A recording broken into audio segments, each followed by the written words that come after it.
Okay. Perfect. All right. All right. Yeah. And yeah, if you can just admit people if anyone else is coming in. All right, I'm on it. And with that, welcome everyone who's trickling in. We're going to get started in just a moment, just getting all the final logistics in place, and we'll get started momentarily here.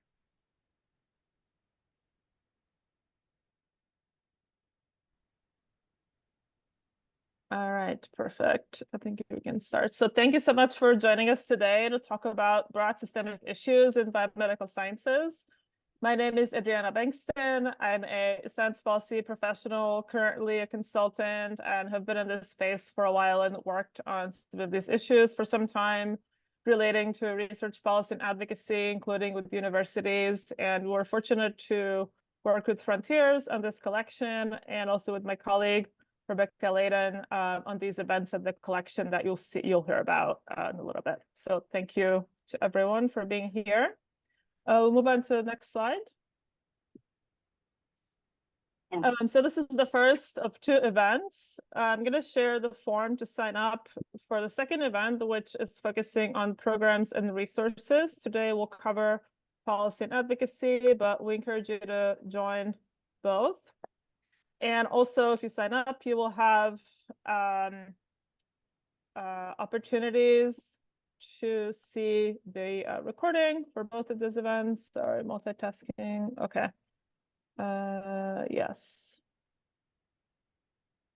All right.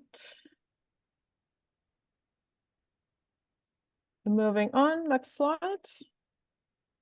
And this event is framed around a special Frontiers issue on this topic. Again, I'll share that.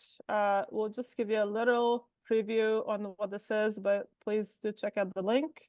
Oops.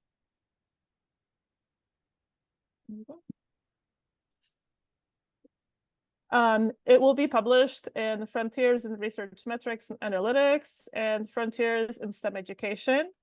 The summary deadline, essentially abstract deadline, is May 1st. Manuscripts will be due August 1st. And so please submit your abstract as you can. Oops, I think. Okay. And we'll talk more about this, but towards the end of the event. But please check out the link. And also, we have some Frontier staff here today to answer questions if you have questions about the submission process. So grateful that we're able to. Oops, hold on. Somebody is not muted. Please mute your microphones if you're not talking. Thank you. Okay, so next slide. For the collection, we have relatively large and open-ended submissions from folks who had research in higher education, professionals, university leaders, established policy professionals, early career researchers, STEM diversity researchers and advocates, experts, funders, and broadly defined stakeholders. Again, not prescriptive to anything. We're open to any and all ideas and systemic change. We welcome your submissions to the issue. In terms of topics, again, just to mention a few, we'll be focusing on needs of several STEM higher education populations, including students, faculty, policy professionals, and so on. We want to focus on training and educational transition points or milestones as examples, as well as addressing systemic barriers, intersectional studies and identities, and also transformational change. And in terms of accepting publications, will be observational studies, interventions, policy positions, again, any and all sorts of submissions are welcome and ideas that you have. Next slide. And so today, during this event and the collection itself, we'll be talking about issues that are faced by graduate and postdoctoral populations in education, training, and career development, improving training environments, including inclusivity, wellness, and mentoring, as well as government and institutional policy changes, systemic reforms, federal government policies and actions. Again, hopefully this will be a good primer as you're thinking about submitting to the collection. But also really excited to have a great panel here today to talk to you about some of these issues. And I'll introduce them briefly. Panelists today will cover different aspects of the biomedical research enterprise from their perspective and the sectors that they work in. First, we have Ubadah Sabbagh, who is a postdoc at MIT and has worked in this space for a while and is an up-and-coming rising star in the space. Nicole Parker is a principal at Lewis Burke, also working on research issues there, and she'll tell you about that. Chris Smith, who's a postdoc affairs program administrator at Virginia Tech. They'll be covering systemic issues, and then we also have contributors, including Chris Harinder Singh, who is a co-director for workforce development at the Institute of Clinical Translational Science at UC Irvine, and Brendan Delaney, who's an immigration attorney at Frank and Delaney Immigration Law Firm. So that's it for the introduction. Again, for the event, you can stop screen sharing. For the event today, we will cover systemic issues and talk about contributions to the collection, work through Q&A at the end, and we'll talk about the collection as well. And hopefully have good time for Q&A at the end. We have some questions prepared, but also you're welcome to include your questions in the chat. And please mute until that point. But if you have questions for the panelists, feel free to add them in the chat and we can get to them along the way. So with that, I'm going to switch over to our first panelist, and we'll have Ubadah introduce himself and tell you a little bit about what he's working on. Cool. Thank you, Adriana and Becca, for organizing and inviting me. Looking forward to the conversation. So yes, I'm Ubadah. I'm a postdoc at MIT at the McGovern Institute. And I, since being a graduate student up until now, I've always been interested in policy for science and the decisions we make in how we decide what to fund, who to support, how to evaluate each other, and so on. So I've participated in different ways in the ecosystem as a bench scientist, as an academic researcher. And what I'll do with my time is I'll tell you about one of the most recent things, which is this advisory group that I was on for the NIH director on reimagining the postdoctoral system in the US. For NIH-supported postdocs, of course. But before that, I just want to point out something which is also in the report that we submitted to the NIH director in December, which is that I think the theme today is exploring systemic issues in biomedical training. Although I think it's always good to think about it as like the training phase, graduate student and postdoc phase are two nodes in a system that has many different nodes, and it's a systemic problem. It's everything from not just career stages, but also incentive structures that we have, the way we evaluate work, the way we recruit, hire, promote people, all drive behaviors and market forces. So I think I always like to put things in that context. And addressing things on a node level is important and useful, but important not to lose sight of the bigger the challenge to reimagine the entire enterprise. Okay, so I was asked to serve on the NIH on a working group for the advisory committee to the NIH director in late 2022. We worked for a year. We had listening sessions, public listening sessions with invited experts and also members of the extramural research community. We also had an RFI. I imagine many of you saw that RFI that went out sometime last year, around this time actually, which had a huge number of comments. I think, if I remember correctly, something like 3,400 something comments, some from organizations, some from individuals. And the whole idea was, what are ways that we can reimagine the postdoctoral training process in order to correct course, because clearly it's boiling over. It's reached the boiling point now. So our mandate was to stem, the decline in academic postdocs that is trending nationally. And after I tell you the recommendations we came up with, there's an irony that I'll point out. So our recommendations were 6 major ones. And by the way, this is all available, will be made available by the organizers and also is just on the NIH's director's website. We have a 53-page report. First, obviously, is pay postdocs more. This is a no-brainer. I think everybody's on board with this. The problem is money. Sorry about that expression thing. I don't know how to turn it off. Second is supporting foreign talent by not just programmatically, but also by funding mechanisms and affording everybody full-time employee level appointments. Third is, I'm pulling it up because I'm going to forget the order, facilitating the transition of postdocs into their next career stage and not only as faculty. And this is something that the NIH will need to spearhead cultural shift towards, but definitely not only NIH's responsibility.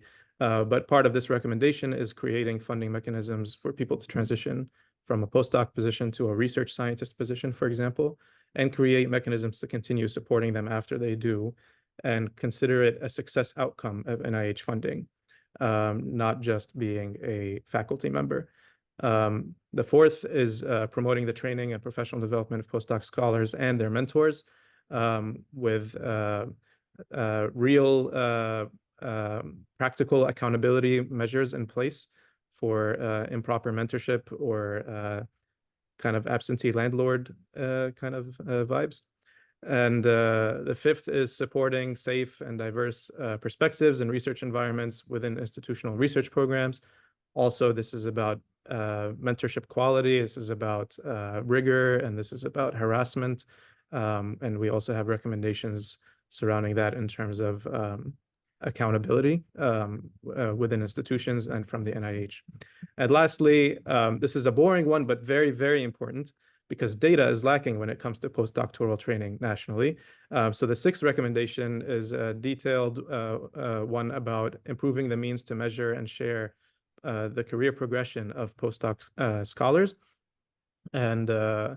And so this has to do with being able to even quantify how many truly there are around the country. Some institutions find it difficult to do that within their own university, let alone nationally. And also monitoring their trajectory and where they end up and what they publish, where they publish, how they feel about their career path, and so on. The irony is this, and then I'll stop because I think I'm coming up on time. The irony is that our mandate was to stem the decline. And we acknowledge in our report that if all of these are implemented and the budget stays the same, which it will if it doesn't decrease already, then we're going to have fewer postdocs nationally. And it's my opinion that, and our committee's opinion that, okay, better to have fewer postdocs nationally and a healthier enterprise that both values good work and also values the people doing the work, than to continue a system that is basically built on exploitation of labor. And so, yeah, the exploitation bit is my opinion, not the committee's opinion, but I'll stop there.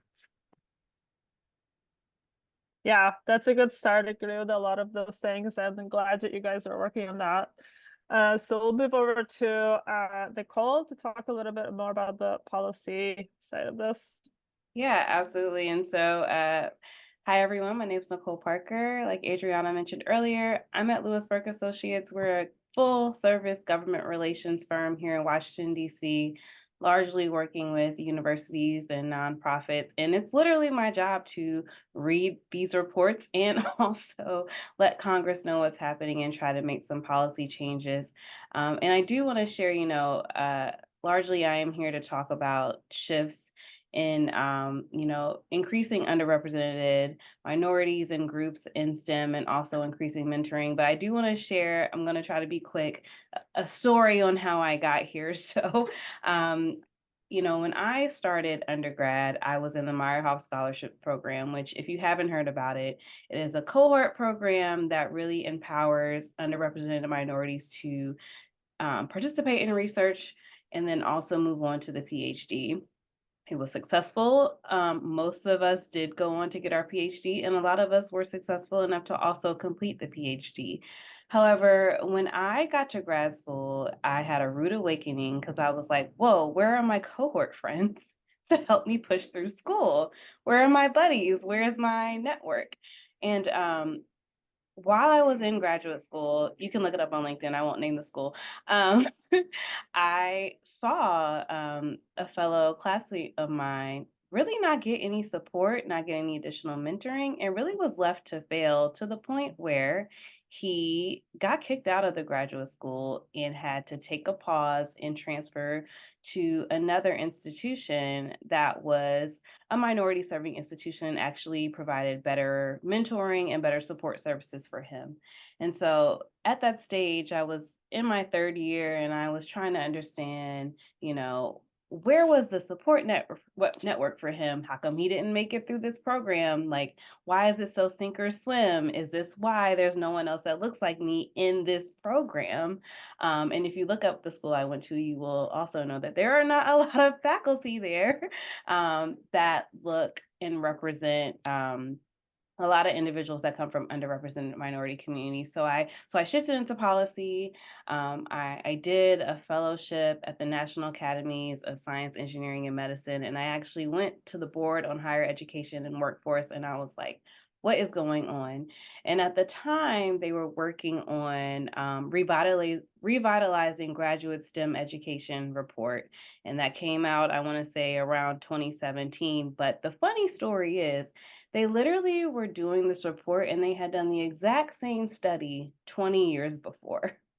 And this is when I knew, I was like, okay, we talk a lot, but we do not make a lot of progress in these areas that impact graduate students and also postdocs. And so I took that information and really kind of decided I want to work in an area where I am at an intersection where I can explain the benefits of cohorts and mentoring and providing additional support for underrepresented communities to thrive in biomedical research, and really show that evidence and talk to people who can actually implement these types of programs everywhere and really have an influence on what agencies are doing for federal funding. And so that led me to where I am now. And it's literally kind of like my job to go to the Hill and say, let's plus up this program, or let's force NIH to kind of do this report or include this change. And I think, I've been fortunate enough the last several years where I've worked with clients that are also very invested in seeing things change, particularly at the National Institutes of Health, because that's where I focus. But I do understand that the problem is across all of the research agencies, really focusing on how to improve the health of the biomedical research workforce and ensure that it remains diverse. And I will say, in my work, we've done a lot of advocacy to plus up existing programs. So I'm sure a lot of you have heard of the Mosaic program.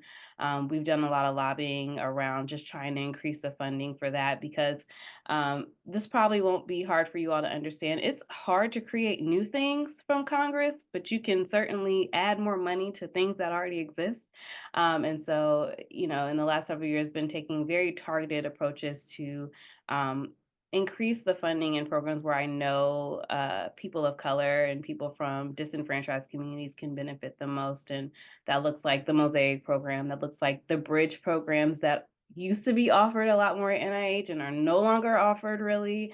And thinking about, we've had policy discussions around making sure that that pay line for ESIs is higher across the agency and just not at the select agencies that choose to do so. And really just pushing and letting Congress know, like, they are going to leave the workforce if we do not make these changes. And then, of course, when I go to the Hill, I have to compare everything to China, because that's how I get my point across. So that's kind of, the gist of the advocacy and the policy work that we are doing now, particularly in this space. And, I think the last year or so, doing this work has been, I will say, a bit more difficult because we are working around the fact that DEI is under attack. And a lot of people are very nervous about some of the existing programs at the NIH that are very good at supporting underrepresented communities, if they will be able to continue. And so that is also something that is really detrimental to the work, but we are doing our best to work around. So I think that is kind of just the gist of what I'm doing and how I got there, and I'm happy to answer additional questions in the Q&A.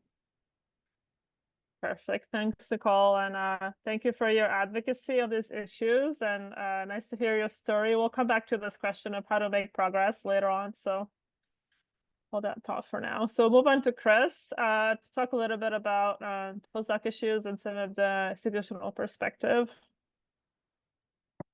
Thanks, Adriana, and thanks, Becca, for having me. And I think Ubadah and Nicole did a good job of teeing up the issues, so I will be relatively brief. But just to give you all a little bit of context, I've been working in postdoc affairs for over 5 years now at 2 different institutions, and I agree with Ubadah's point that there are systemic issues and a network effect, and I think sometimes the incentives can maybe push people to take certain actions that, maybe under other circumstances they wouldn't. I think often maybe faculty get painted as the bad guys in some of this, but I think they're also under their own constraints and incentive structures and challenges to produce, and sometimes maybe push that on their trainees. But one thing I did want to mention that builds off of the NIH working group report that Ubadah mentioned is the National Postdoc Association, which I'm a board member on. And what I will say is mostly my own opinion and not necessarily those of the MPA, but the MPA recently released its own update to postdoc recommended policies and practices.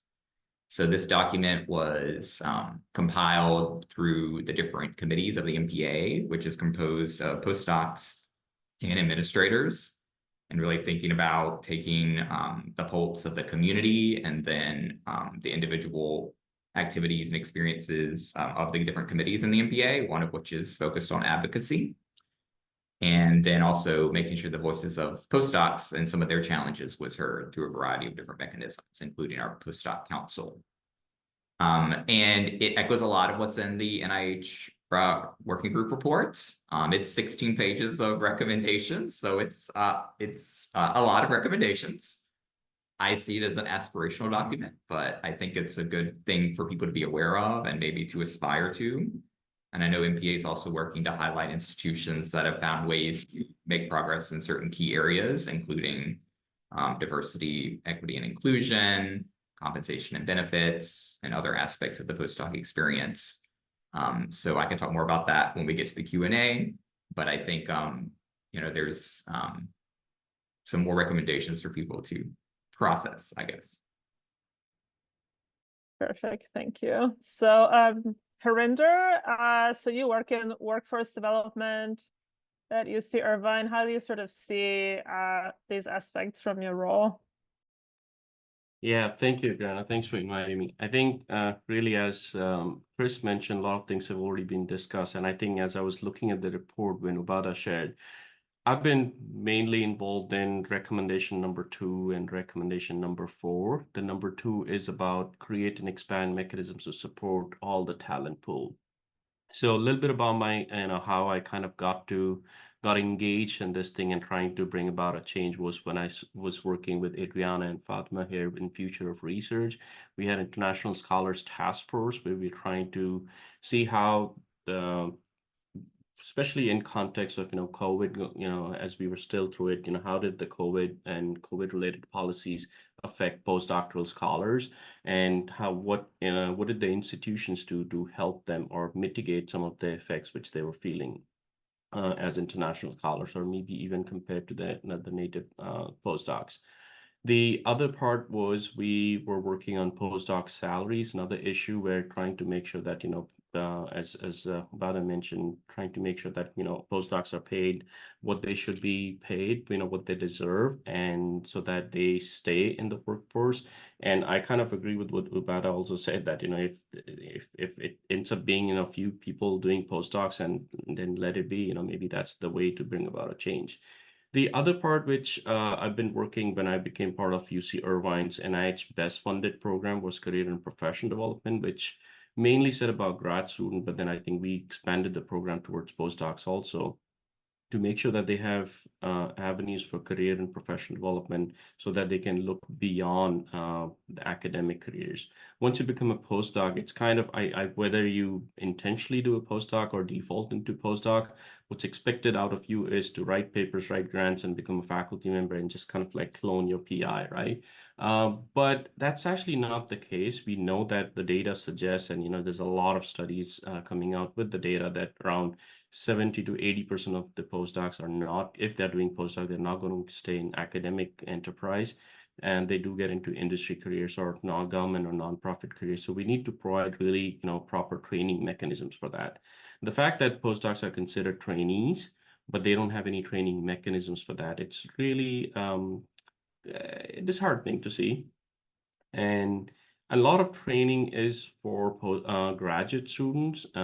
All these programs which are offered, whether it's fellowship writing, I'm talking more from within academia perspective now. If you want to take a course on fellowship writing or grant writing, if you want to go and attend some science communication events, or some institute or some the career unit is offering a program on business concepts, as a postdoc, you cannot enroll into it officially. You have to request to maybe add it as an additional student.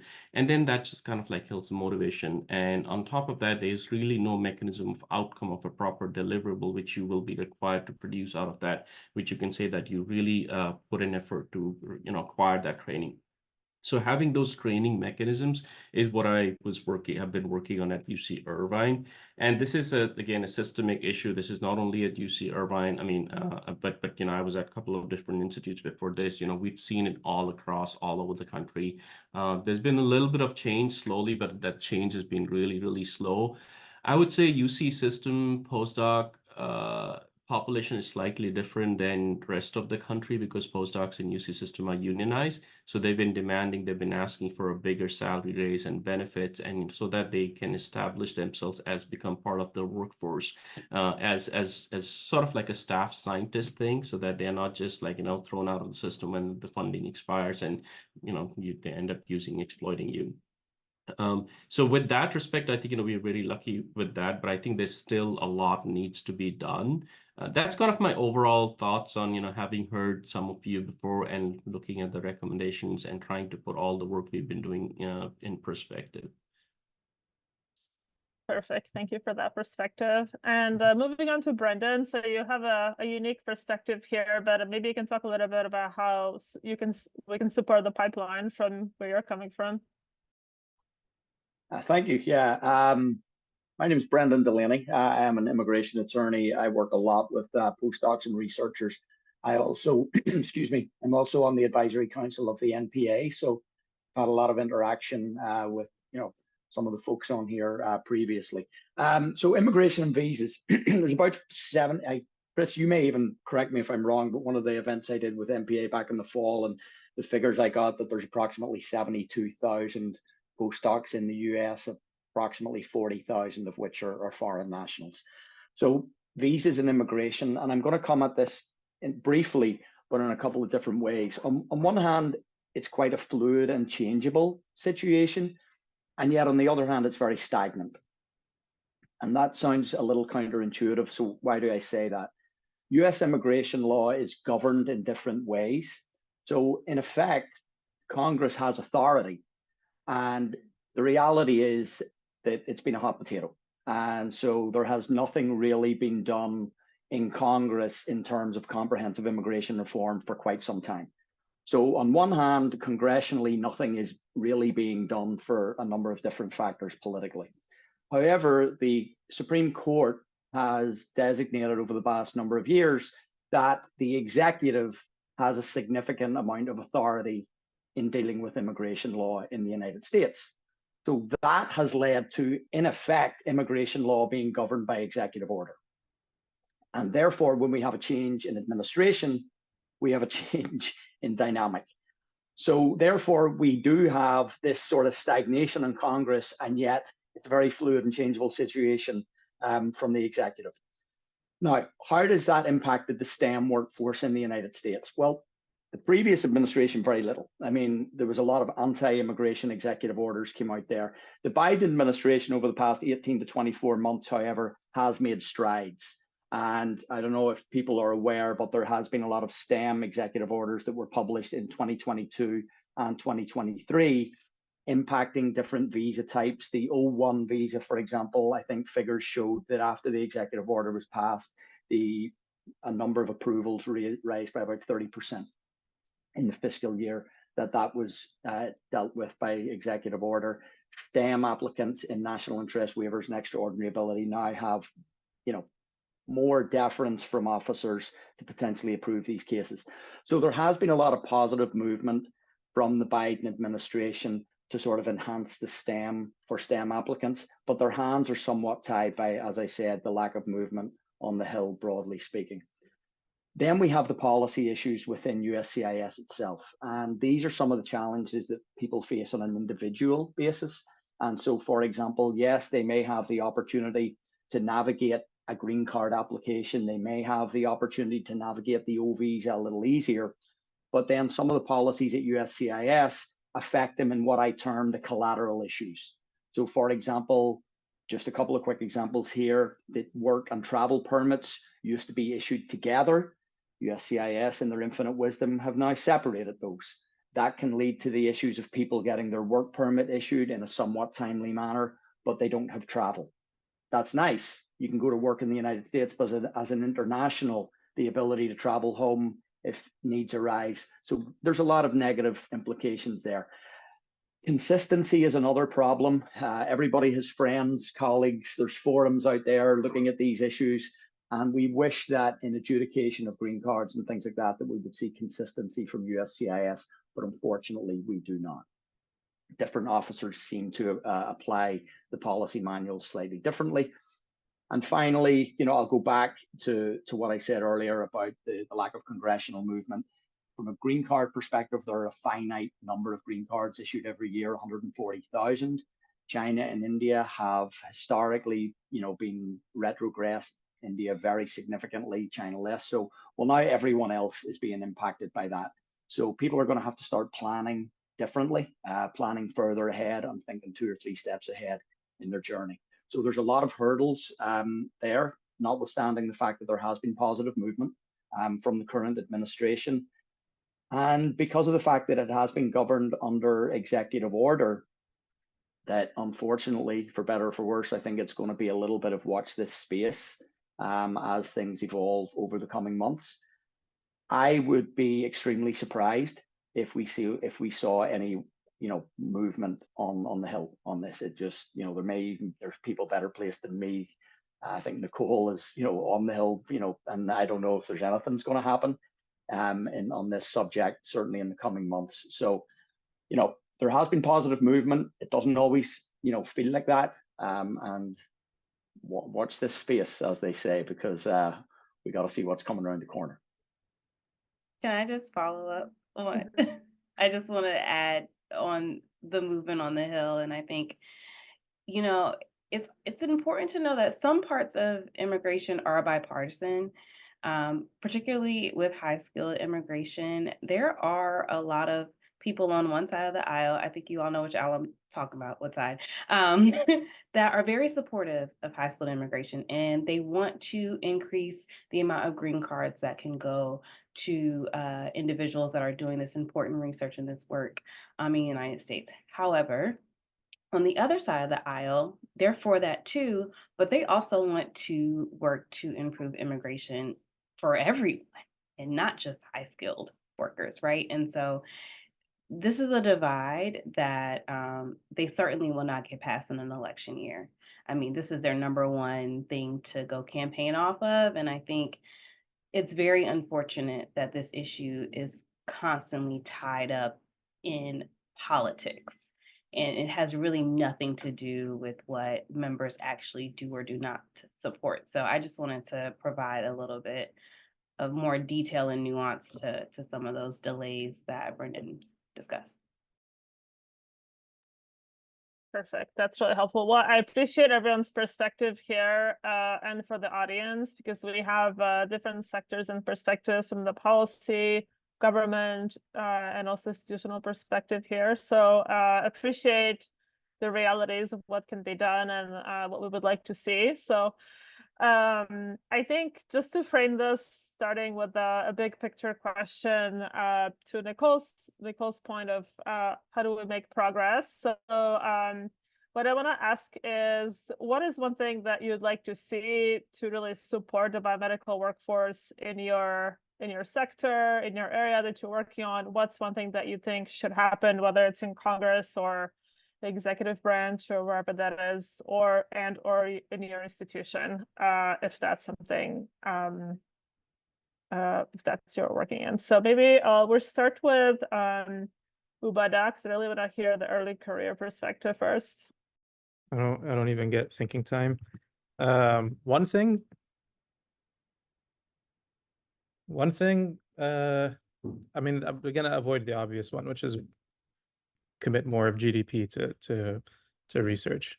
But one thing, honestly, destroy the impact factor, maybe, is one thing. There isn't one thing I want, but if I had to pick one, I would kill the impact factor. Yeah, I think that has a big impact of who can make a move up in the pipeline. So maybe we'll go to Chris. Go ahead. Just a 10-second note on that, which is just, I don't know if the people here, if everyone knows, the impact factor's origin is basically a tool that Thomson Reuters, or the company that used to be what became Thomson Reuters, invented so that librarians can know what journals to subscribe to manage their inventory. Impact factor had no bearing on quality of papers or scientists or work. And that was in the 50s. And then in the late 70s, early 80s, we started to use it for expediency as a way to evaluate people. And then that is at the root of a lot of these incentive structures we're talking about. That's why I would kill the impact factor.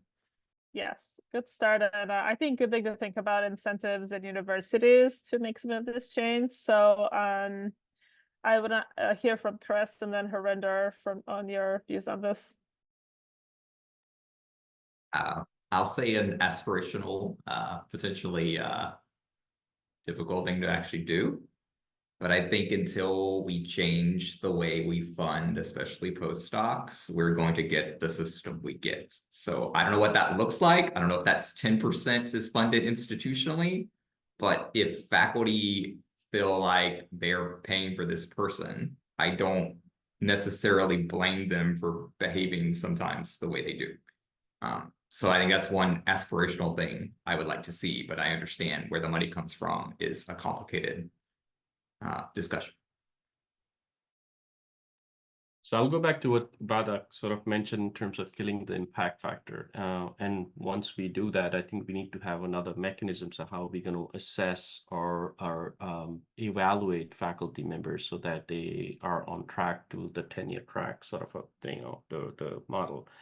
Mentoring is one thing which should be prioritized. I think, different institutions are kind of like coming up with their own ways and sometimes reinventing the wheels. But then what I really glad to see at UCI and other places, they're using SIMMER program as a basis for, coming up with best practices, providing training so that every faculty member has to go through this training.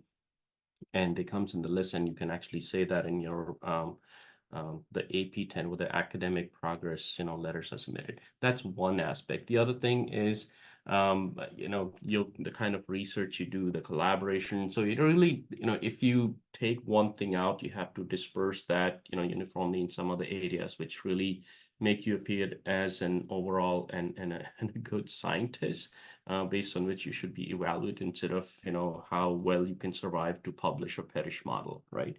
The second thing quickly I'll add is about which was relating to the recommendation number 4, providing training opportunities for postdocs, right?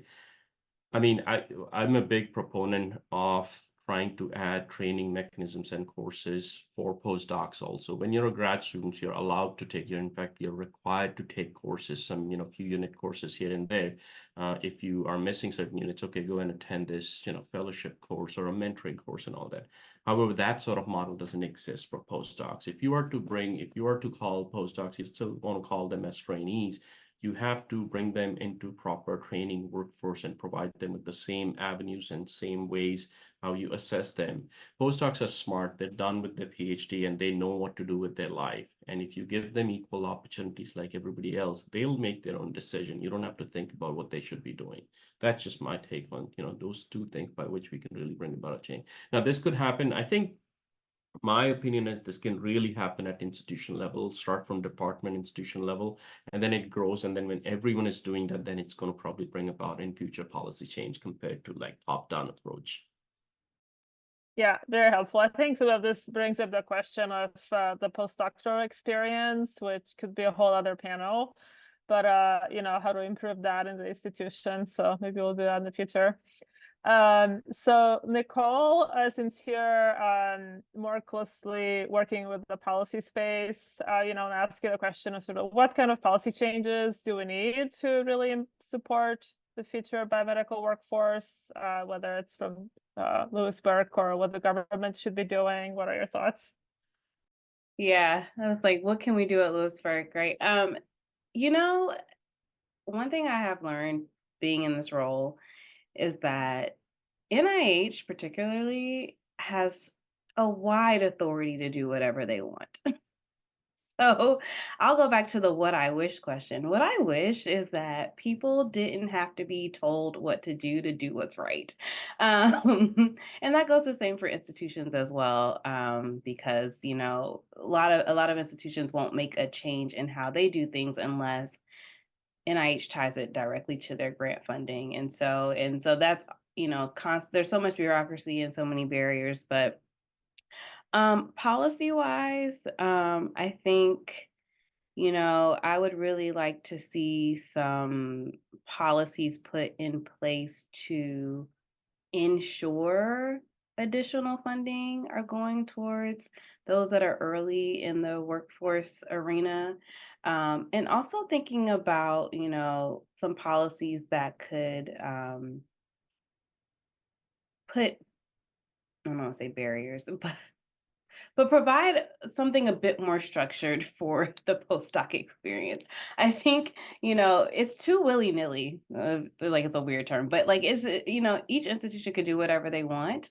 And I think it would be helpful. Sometimes you need some guardrails, and the only issue is you want them to be positive guardrails. And I think what a lot of people are in the community are afraid of is if you start to put legislation around certain things, then you also have the opportunity to put bad things in it as well. So you have to be very careful. And, what I hope to see is that I think a lot of things we talk about, we want to see policy changes for it. And I will say Congress is very interested in the report that Ubadah worked on. They want to know what NIH is doing about it. So that's a good sign. And what I'll say is right now we need in the policy world is really for you all to come forward and talk to your representative and talk to your senator, because all of these institutions have their GR offices. We're part of them on the Hill pushing their priorities, and yours might not be at the top of the list. So I really encourage you all to link up with your societies that you're a part of, or link up with the other individuals at your institutions and go to the Hill, talk about your priorities. You don't need permission to do that. You pay taxes. So I think that's, one thing that we can do on the policy side, and something that I actually hope to see as well. Yeah, that's a great call to action. And for folks in the audience who are at institutions, I would encourage your trainees and postdocs to engage with Congress too, because it can go a long way. And then Brandon, so I guess from your perspective on the immigration, obviously I want to talk about how to support the pipeline in terms of international scientists who want to stay here. But also it sounds like the executive branch could be a place for some of this action to happen. So how do you sort of see that, or what would you want to see? Well, what I would want to see is where do I start? But Nicole, I want to, something that Nicole mentioned earlier is that I think, and again, Nicole would, know or understand the sort of inner workings more than I, but I think it is fair to say that there is a lot of probably individual wishes and wants to move this conversation along on the Hill, but the politics of it have meant it's impossible. The US immigration system is broken. And I think that that's a fair sort of assessment, regardless of where you sit on the political divide. So therefore, we're working with a broken system. With that being said, how do we sort of assist this population, this community within that context? I think we have to manage our expectations. There's a lot of sort of ideas, really good ideas that would move the conversation forward in a very positive manner, but unfortunately, it's not going to gain any traction on the Hill. So I think managing expectations is going to be important, and sort of making small victories. Small victories can mean a lot. There was a movie, it's about 20 years old, more than that. Richard Dreyfuss. It was called What About Bob? It was a comedy, and his book was called Baby Steps. And sometimes in immigration and for the international population, making baby steps is going to be important. There's been a lot of talk about STEM policy for a number of years. Nothing really happened. And then over the past 18 to 24 months, even as I said earlier, even though it might not sound like a lot, positive traction started. The O visa, the NIW, the EB1A and EB1B, a broadening of disciplines for the STEM OPT. So we're not going to get everything we want from immigration. So I think we need to manage our expectations and sort of take the small positive steps for what they are, because there has been more help, and maybe work on some of these collateral issues that I talked about earlier that people are facing individually as a group, which may not be something that the Hill or Congress has to act on, but if from a policy standpoint, can we get immigration to sort of change some of their internal ways that people can be helped? And again, I would argue in some instances they have. There was just an advisory put out in December that would indicate that if you're an F1 visa holder or OPT with an F1 visa, that if you filed a PERM application or an immigrant petition, that will not negatively impact your ability to enter the United States on an F visa. And beforehand, that would have been an issue. Lack of consistency, I don't know how State Department's going to view that in terms of the issuing of visas at consulates, but it's things like that. It's these small victories, small steps that we should strive for. Yeah, that's really helpful, and I appreciate the discussion of the realities of this and what can be done. I think we've talked a lot about challenges and things that aren't happening, things we would want to see. So as we're getting close to the end here, I do want to sort of put a positive note on this and think about what are opportunities where we can actually act. And so we have, institutions that engage with the government that I think could impact it in certain ways, and folks who are closer to the space. And to Brendan's point, sort of, I think there are certain things that could be done that are small wins. So if we have any examples or thought about sort of how scientists that, of course, folks who are in this space are interested in training scientists to be more helpful citizens and work in policies in some fashion. So what do you sort of see as opportunities that institutions can engage? We have a lot of scientists and universities and folks who are training grads and postdocs in this conversation. So how do you sort of see their engagement in this space to contribute to the changes we want to see, right? So maybe Harinder, do you want to start?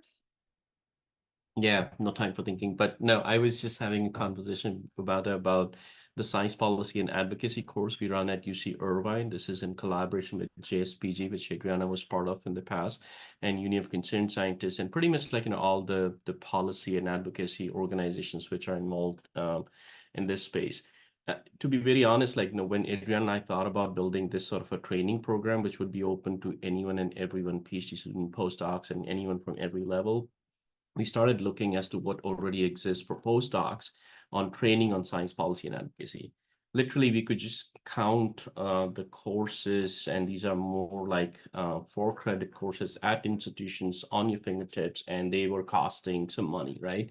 And so we built something which was easy. We had to really bring everyone together. I think that provided for a really great training environment to make postdocs think about how they can get involved in science policy and advocacy. It is nothing like, it's not a utopian dream. It's nothing beyond your reach. It's just, you just have to think a little bit more and beyond what you're working on every day in your lab.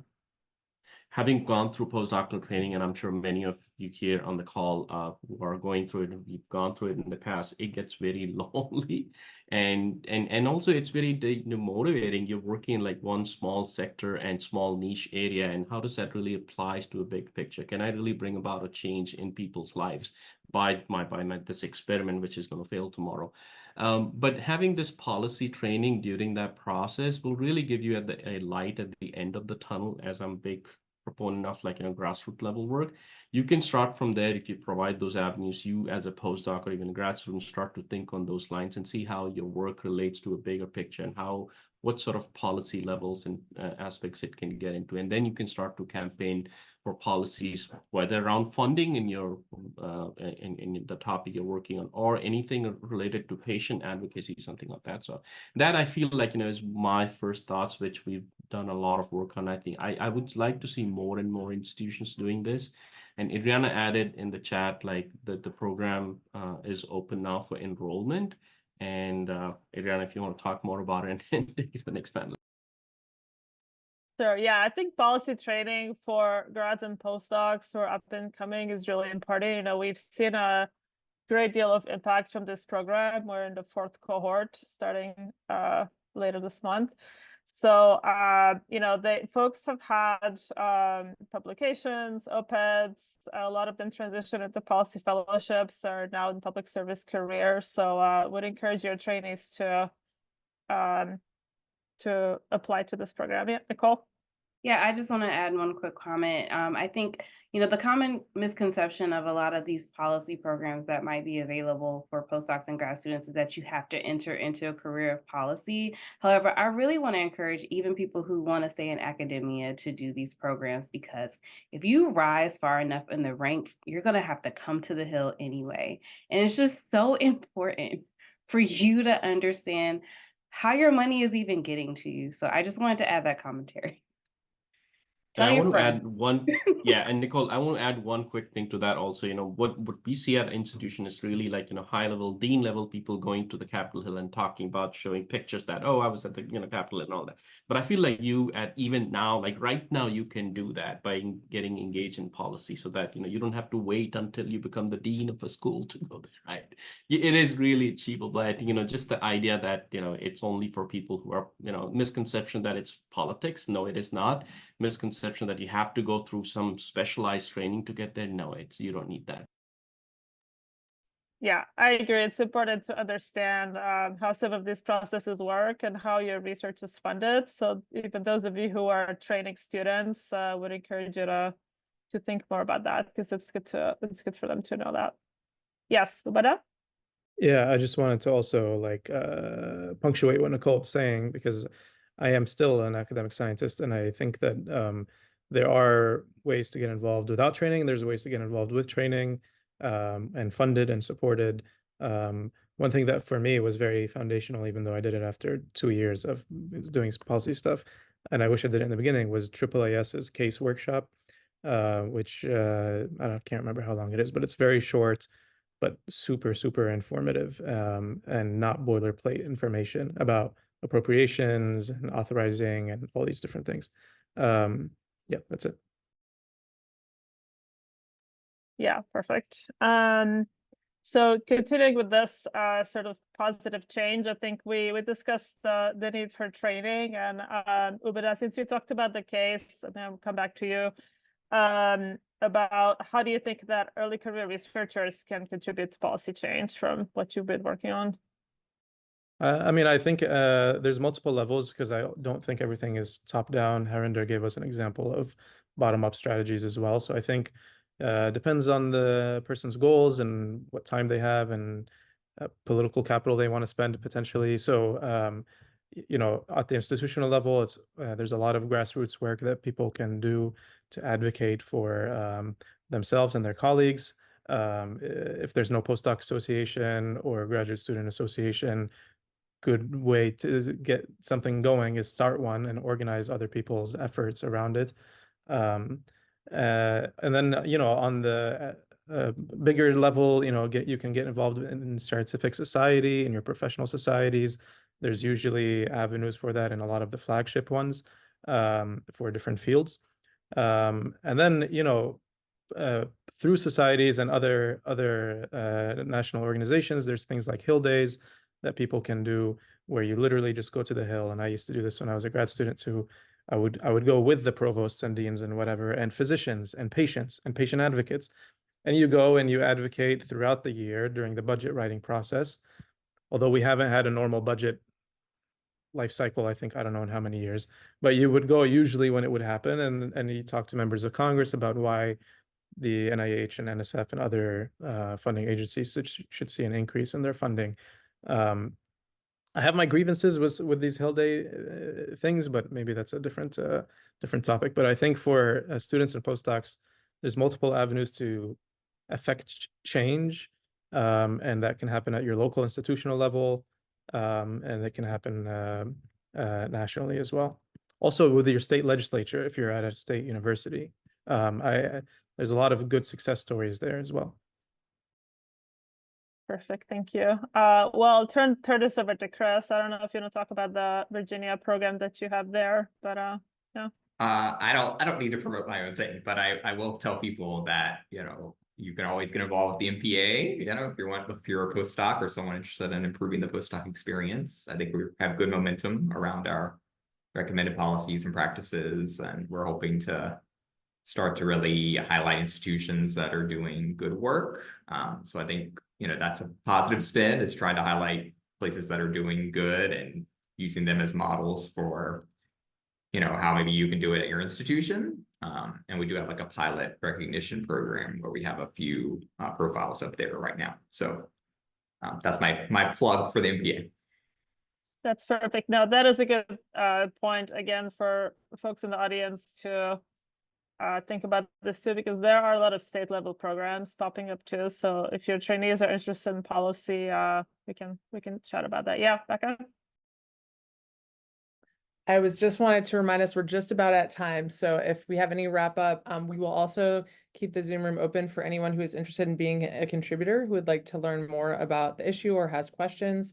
We did have one question in chat earlier that I just want to answer briefly, and then I'll hand it back to Adriana to close us out, which is if you have STEM populations that are not solely biomedical, we still welcome your contributions. We just ask that you kind of delineate in your submission what extent it is biomedical, and then be sure to contextualize that in your findings and implications. Back to you, Adriana. Perfect. Well, we really appreciate your attendance today.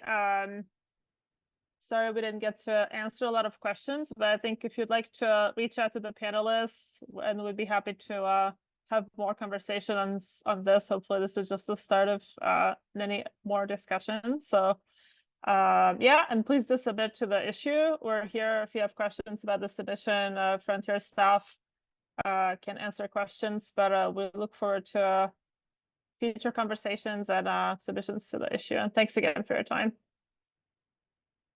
Thank you, everybody. Like I said, we'll hang out in case anyone has questions or is thinking about submitting. If you are, please email us and let us know so we can help steer you to a successful submission if you're not sure how to frame it or what type to submit.